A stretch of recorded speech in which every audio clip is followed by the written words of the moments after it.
الحمد للہ رب العالمین والعاقبۃ للمتقین والصلاة والسلام علی اشرف الانبیاء نبینا محمد وعلی آلہ واصحابہ اجمعین ومن تبعهم بإحسان إلى يوم الدين.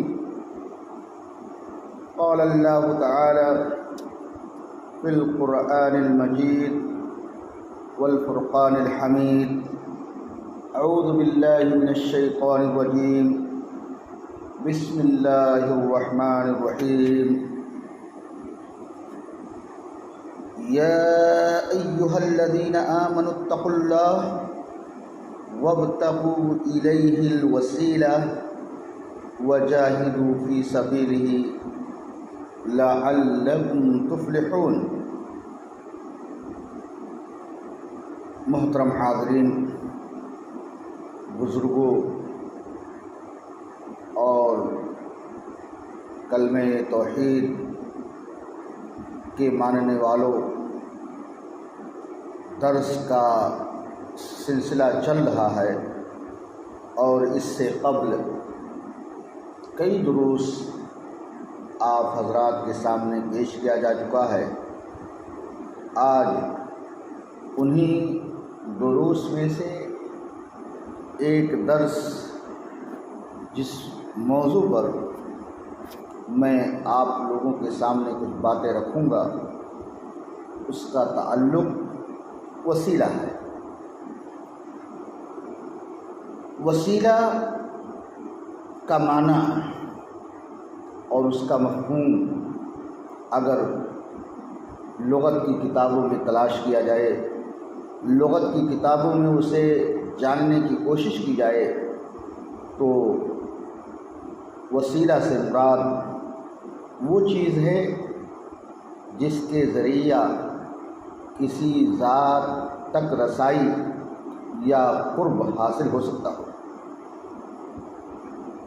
لغت کی ایک مشہور کتاب کتاب الصحاح ہے. اس کے مصنف نے وسیلہ کی تعریف یوں کی ہے: وسیلہ اس چیز کو کہتے ہیں جس کے ذریعہ کسی کا قرب حاصل کیا جائے. معلوم ہوا کہ وسیلہ یہ کسی کی قربت کے حاصل ہونے کا ایک ذریعہ ہے، اور شرعی اصطلاح میں، شریعت کی اصطلاح میں وسیلہ اس چیز کو کہتے ہیں جس کے ذریعہ بندہ اللہ تعالی کا تقرب اور اس کی خوشنودی حاصل کرتا ہے. کیا ہے شریعت میں، اصطلاح میں وسیلہ کسے کہتے ہیں؟ جس کے ذریعہ کوئی بندہ اللہ تعالی کا تقرب اور اس کی خوشنودی حاصل کرتا ہے. اور اس سے مراد نیک اعمال ہیں، بہترین اعمال ہیں، جیسا کہ اللہ رب العالمین نے سورہ مائدہ کے اندر ارشاد فرمایا. اللہ تعالی نے سورہ مائدہ کی اس آیت کریمہ کے اندر مخاطب فرمایا، کس کو؟ مومنوں کو مخاطب فرمایا اور کہا: یا ایھا الذین آمنوا اتقوا اللہ. اے مومنوں، اے اللہ کی ذات پر ایمان لانے والو، تم لوگ اللہ سے ڈرو. اگر اس آیت پر اور اس کے علاوہ قرآن مجید کے اندر بہت سی آیتیں ایسی ہیں جن آیتوں کے اندر اللہ تبارک تعالی نے مومنوں کو اپنے آپ سے ڈرنے کا حکم دیا، اللہ تعالی نے مخاطب کیا، یا ایھا الذین آمنوا اتقوا اللہ، اے مومنوں کی جماعت، اے اللہ پر ایمان لانے والو، تم لوگ اللہ رب العالمین سے ڈرو، وابتغوا الیہ الوسیلہ، اور اسی کی جانب تم وسیلہ تلاش کرو، اسی کی طرف تم وسیلہ تلاش کرو۔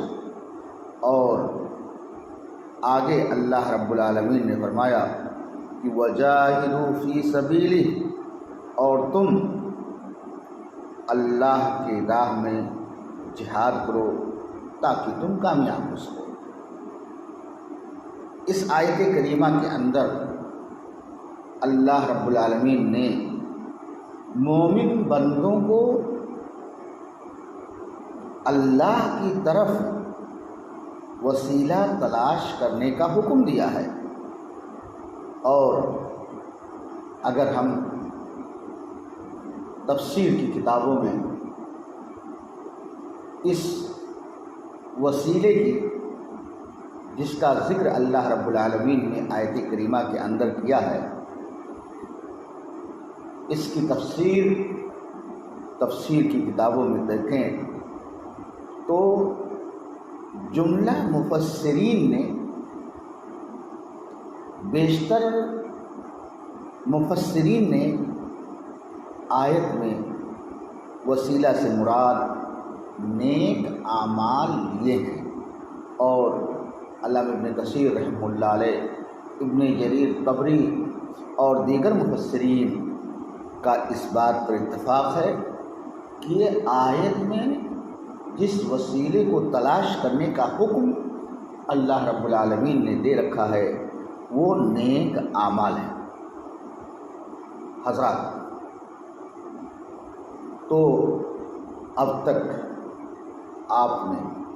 ہم نے یہاں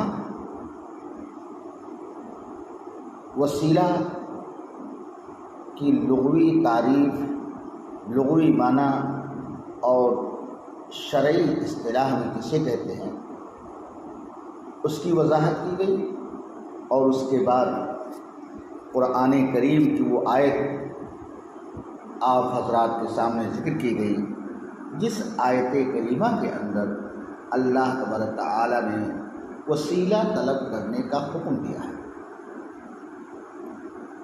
تو ہم نے وسیلہ کا معنی اور اس کا قرآن میں ذکر اور احادیث نبویہ کے اندر بھی اس وسیلہ کا ذکر ہے، اور جیسا کہ اذان کے بعد کی دعا میں بھی موجود ہے۔ آج کے اس درس کے اندر جب ہم نے جان لیا وسیلہ کسے کہتے ہیں، میں نے بتایا بھی کہ وسیلہ جس کے ذریعہ کوئی بندہ اللہ رب العالمین کا تقرب اور اس کی خوشنودی حاصل کرتا ہے۔ تو اگر ہم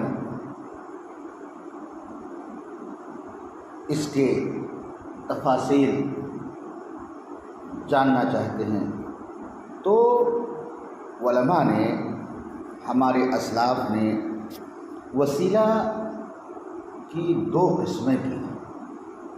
اگر ہم عقیدے کے باب میں اس کو تلاش کریں اور اس کو جاننے کی کوشش کریں تو ہمیں یہ بات واضح طور پر ملتی ہے کہ علماء نے وسیلہ کو دو حصوں میں منقسم کیا ہے، وسیلہ کی دو قسمیں بیان کیا ہے۔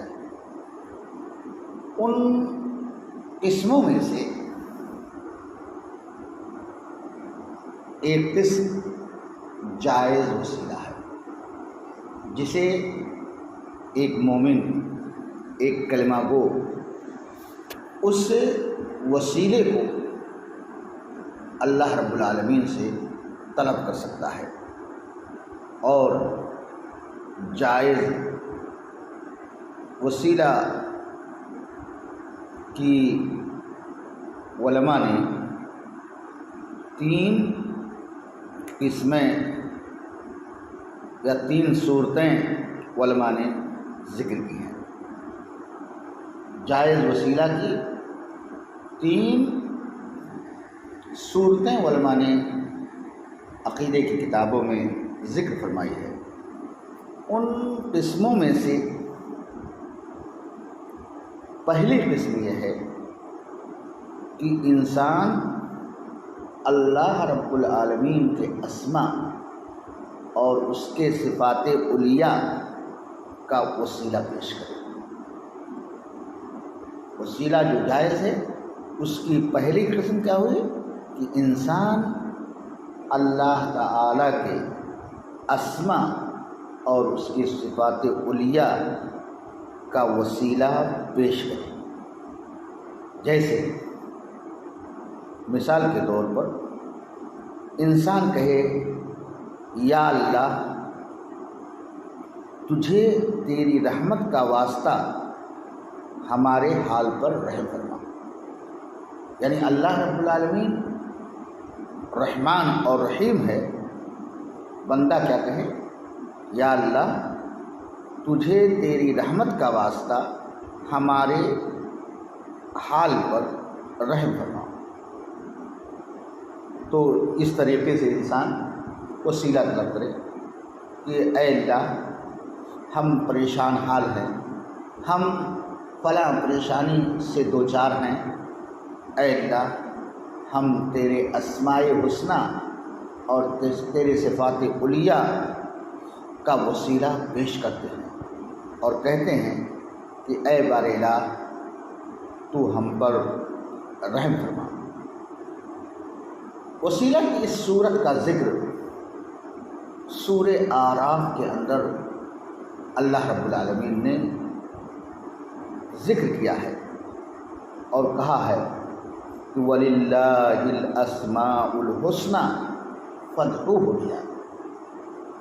وَلِلَّهِ الْأَسْمَاءُ الْحُسْنَى فَادْعُوهُ بِهَا، اللہ رب العالمین کے لیے اسماء حسنہ ہیں، تم اللہ رب العالمین کو انہی اسماء حسنہ کے ذریعہ پکارو۔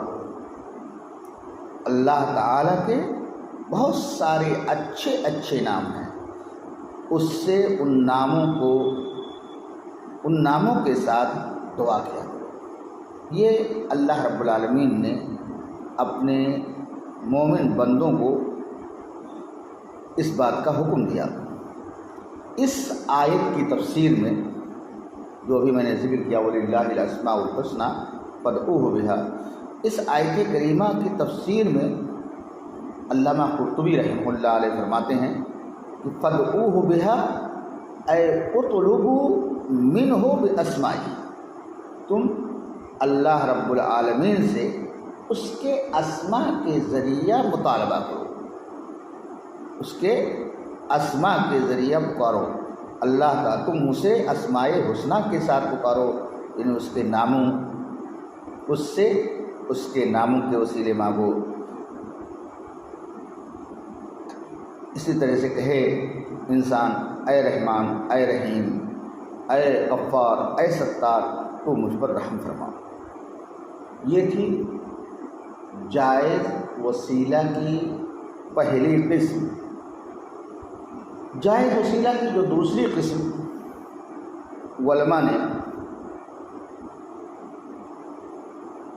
ذکر کی ہیں اس کی صورت یہ ہے کہ بندہ اللہ تعالیٰ کو اپنے نیک اعمال کا وسیلہ پیش کرے، یعنی بندہ اپنی نیکیوں کو ذکر کرے کہ میں نے فلاں نیکی کی ہے، اے اللہ تو ان نیکیوں کی وجہ سے تو میری اس پریشانی کو دور کر دے، یا تو ان نیکیوں کے بدلے میں تو ہمارے لیے اپنی رحمتوں کو کھول دے۔ تو اس طریقے سے بھی انسان کر سکتا ہے، جیسا کہ اللہ رب العالمین نے قرآن مجید جیسا کہ اللہ رب العالمین نے قرآن کریم میں مومنوں کی ایک صفت بیان کی ہے، وہ آیت کریمہ سورہ آل عمران کی ہے، الذین یقولون ربنا اننا آمنا فاغفر لنا ذنوبنا وقنا عذاب النار۔ وہ لوگ کہتے ہیں کہ اے ہمارے رب، ہم ایمان لے آئے ہیں، لہذا ہمارے گناہ معاف کر دے اور ہمیں جہنم کے عذاب سے بچا دے۔ اس آیت کریمہ کی تفسیر میں حافظ ابن کثیر رحمہ اللہ علیہ فرماتے ہیں کہ الذین یقولون ربنا اننا آمنا، اے آمنا بک و بکتابک و رسولک، کہ اے اللہ ہم ایمان لائے کس پر؟ تیری ذات پر، تیری کتاب پر، تیرے رسول پر۔ فاغفر لنا ذنوبنا، اے اللہ اس ایمان لانے کی وجہ سے تو ہمارے گناہوں کو بخش دے اور ہمارے لیے اپنے فضل اور اپنی رحمتوں کو کھول دے، وقنا عذاب النار، اور تو ہمیں جہنم کی عذاب سے نجات دے دے۔ اسی طریقے سے صحیح حدیث کے اندر ایک واقعہ مذکور ہے، جو واقعہ غار والوں کے نام سے مشہور ہے، غار والوں کے نام سے مشہور ہے۔ واقعہ یوں ہے کہ 3 لوگ کہیں سفر کر رہے تھے اور پھر بارش کا سلسلہ شروع ہو گیا۔ انہوں نے اپنے بچاؤ کی خاطر ایک غار کے اندر پناہ لے لیا، اور اللہ رب العالمین کا کرنا ایسا ہوا کہ غار کا منہ پتھر کے گرنے کی وجہ سے بند ہو۔ اب ان تینوں کے نکلنے کا کوئی راستہ نظر نہیں آیا، تو ان تینوں اشخاص نے اپنے کیے ہوئے اعمال صالحہ کو یاد کیا، اور ہر ایک نے اپنی اپنی کی ہوئی نیکیوں کا ذکر کیا، اور ہر ایک نے یہی کہا کہ اے اللہ، اگر میں نے فلاں نیکی تیری رضا، تیری خوشنودی، تجھ کو راضی کرنے کے لیے میں نے کیا ہے، تو اے اللہ تو میری اس پریشانی کو دور فرما دے۔ اللہ رب العالمین، پہلے نے دعا کیا، اللہ رب العالمین نے غار کے منہ کو تھوڑا سا کھول دیا۔ اسی طریقے سے دوسرے نے اپنی نیکی کا ذکر، اپنی نیکی کا واسطہ بنا کر اللہ رب العالمین سے دعا کی، اللہ رب العالمین نے تھوڑا سا اور غار کا منہ کھول دیا، لیکن وہ نکلنے کے لائق نہیں رہ گیا۔ پھر تیسرے نے اللہ رب العالمین سے دعا کی کہ الہ العالمین، میں نے فلاں نیک کام کو کیا ہے، اور اگر یہ تیری رضا کے لیے ہے تو تو ہماری اس پریشانی کو دور کر دے۔ چنانچہ غار کا منہ اتنا کھل گیا کہ تینوں لوگ حفظ و امان کے ساتھ غار سے نکل آئے۔ تو یہ تھا کہ انسان جو ہے اپنے نیکیوں کو وسیلہ بنائے، اپنی نیکیوں کو ذکر کر کے اللہ رب العالمین سے کسی مصیبت اور کسی پریشانی کو دور کرنے کے لیے دعائیں کرے۔ اور وسیلہ کی جو تیسری قسم ہے وہ یہ ہے کہ انسان کسی موحد توحید کا پاسدار اللہ کو ایک ماننے والے کے پاس جائے اور اس سے دعا کرنے کی درخواست کرے. کسی پریشانی یا کسی نعمت کے حصول کے لیے انسان کسی زندہ نیک صالح آدمی کے پاس جائے اور اس سے دعاؤں کی درخواست کرے کہ آپ قوم کے سب سے نیک آدمی ہیں، صالح آدمی ہیں، آپ کیا ہے اللہ رب العالمین سے میری فلاں پریشانی کو دور کرنے کی دعائیں کر دیجیے. کس سے؟ زندہ سے، مردے سے نہیں.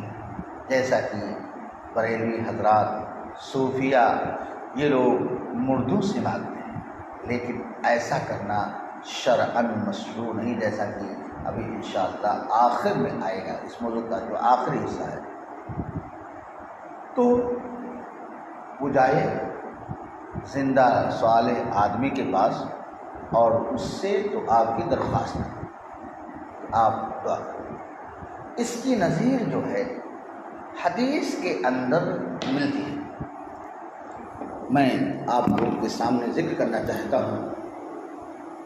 زمانہ نبوی کا واقعہ ہے، عہد نبوی کا مشہور واقعہ ہے کہ اللہ کے رسول صلی اللہ علیہ وسلم مدینہ میں تھے اور بارش کا سلسلہ منقطع ہو گیا. لوگ بارش رکنے کی وجہ سے پریشان حال تھے، لوگوں کی کھیتیاں برباد ہو رہی تھیں، جانور پیاس کی شدت سے بے تاب تھے. اللہ کے رسول صلی اللہ علیہ وسلم جمعے کے دن جب ممبر پر بیٹھے، ممبر پر آئے تو ایک بدوی شخص، ایک دیہاتی شخص آیا اور آپ کے سامنے کھڑا ہو کر کے کہا کہ اے اللہ کے رسول، ہماری فصلیں برباد ہو رہی ہیں، ہمارے جانور مر رہے ہیں، ان کے کھانے پینے کی چیزیں سب کے سب خشک ہو رہی ہیں اور بارش کی شدید ضرورت ہے. آپ دعا کر دیجیے کہ اللہ رب العالمین بارش کو نازل کرے. اللہ کے رسول صلی اللہ علیہ وسلم نے فوراً دعا کیا، اللہم اسقنا غیثا مغیثا مریم، اور اتنی زوردار بارش ہوئی کہ صحابہ کا بیان ہے کہ ہم لوگ بھیگتے ہوئے اپنے گھروں پر گئے اور یہ سلسلہ ہفتہ تک جاری رہا. دوسری جمعہ کو پھر ایک شخص نے آ کر کے کہا کہ اے اللہ کے رسول، بہت زیادہ بارش ہو رہی ہے، کثرت بارش کی وجہ سے ہماری کھیتیاں، ہمارے جانور، ہمارے گھر برباد ہو رہے ہیں، آپ اس کی روکنے کی دعائیں کریں. تو اللہ کے رسول نے دعائیں کی، اللہم حوالے ولا خیر. اسی طریقے سے حضرت عمر بن خطاب رضی اللہ تعالیٰ عنہ کے دور خلافت میں بارش کا سلسلہ منقطع ہوا. تو عمر بن خطاب رضی اللہ تعالیٰ عنہ کے دور خلافت میں جب بارش کا سلسلہ رکا، اس وقت آپ صلی اللہ علیہ وسلم کا انتقال ہو چکا تھا. آپ اور صحابہ مدینہ میں تھے اور مسجد نبوی سے متصل حجرے عائشہ میں، کمرے عائشہ میں آپ صلی اللہ علیہ وسلم مدفون ہیں.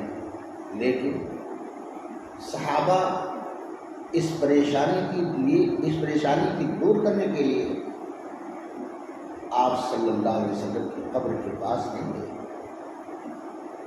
بلکہ آپ کے چچا عباس بن عبد المطلب کے پاس گئے اور کہا کہ اے رسول صلی اللہ علیہ وسلم کے چچا، آپ اللہ سے دعائیں کر دیجیے، اللہ رب العالمین سے آپ دعا کر دیجیے کہ